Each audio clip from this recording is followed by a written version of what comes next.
Okay students, अब मैं आपको बताऊंगा कि इम्प्रॉपर फ्रैक्शन को मिक्स्ड फ्रैक्शन कन्वर्ट में कैसे कन्वर्ट करते हैं। पहले तो देखते हैं इम्प्रॉपर फ्रैक्शन क्या है।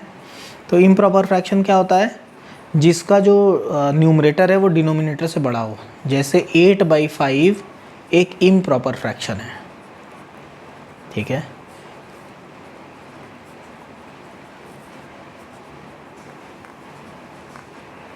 ठीक है, इम्प्रॉपर फ्रैक्शन है, न्यूमरेटर बड़ा है।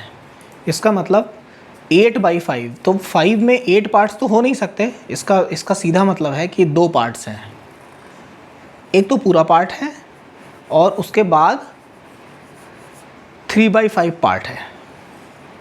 ओके, तो ये 3/5 पार्ट यानी 5 इक्वल पार्ट में डिवाइड करो,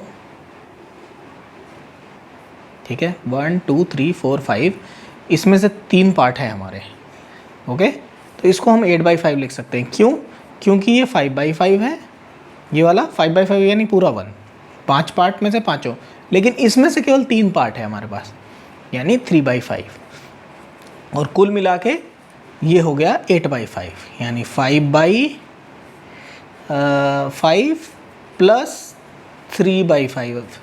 ओके, तो फ्रैक्शन के एडिशन में क्या होता है, यदि न्यूमरेटर सेम है तो ऊपर वाला ऐड हो जाता है 8/5। जब भी न्यूमरेटर बड़ा होता है तो इसका मतलब है कि उसमें एक होल पार्ट भी है, तो होल पार्ट को हम अलग कर दें। ओके, तो इसको मिक्स्ड फ्रैक्शन में कन्वर्ट करेंगे तो हम क्या करते हैं, इसे डिवाइड कर देते हैं 8/5, ठीक है। 5 1 जा 5 और रिमाइंडर आया 3, तो इसको हम ऐसे लिखते हैं। 1 वाले पार्ट को यहाँ लिख देंगे 1 और इसको बना देंगे न्यूमरेटर और 5 को बना देंगे डिनोमिनेटर।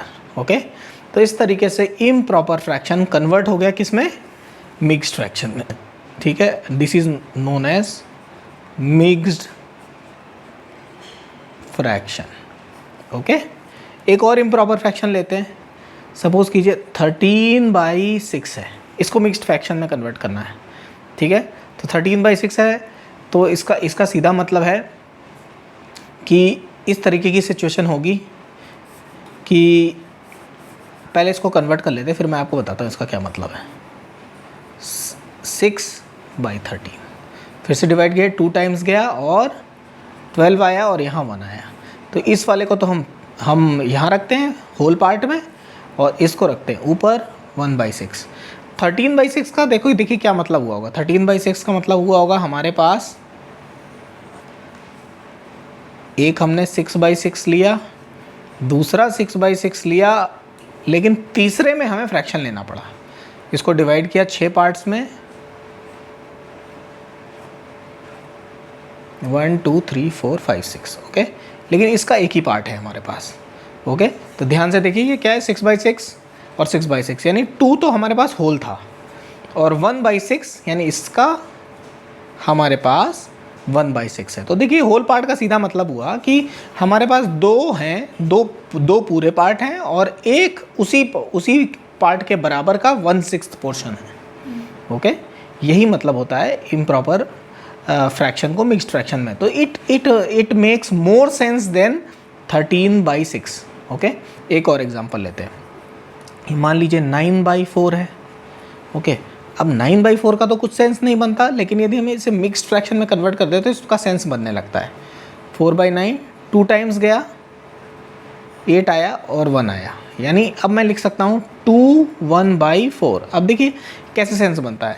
9/4 था तो इसका मतलब हो गया एक सर्कल जो कि 4/4 हमारे पास पूरा का पूरा है, प्लस एक दूसरा सर्कल हमारे पास पूरा का पूरा है 4/4 का, लेकिन अगले सर्कल का 1/4 यानी एक ही पोर्शन है हमारे पास 1/4। ओके, तो देखिए तीनों को जोड़ें, 4 + 4 + 1, तो इट मेक्स सेंस कि जो भी इस फ्रैक्शन का सीधा मतलब है कि जो भी है उसके 2 फुल पार्ट हमारे पास हैं, बाकी उतने ही बड़े पार्ट का 1/4 हमारे पास है। तो ये हुआ improper fraction to mixed fraction का फिजिकल सिग्निफिकेंस और कि हम कैसे कन्वर्ट करते हैं। ठीक है, रिवीजन के तौर पे हम देख लेते हैं कि इसे डिवाइड कर देते हैं। डिवाइड करने के बाद जो ऊपर जो क्वोशंट आता है उसे होल पार्ट में लिख देते हैं और जो रिमाइंडर आता है इसे 1/6 पार्ट में लिख देते हैं। तो आज के लिए इतना ही।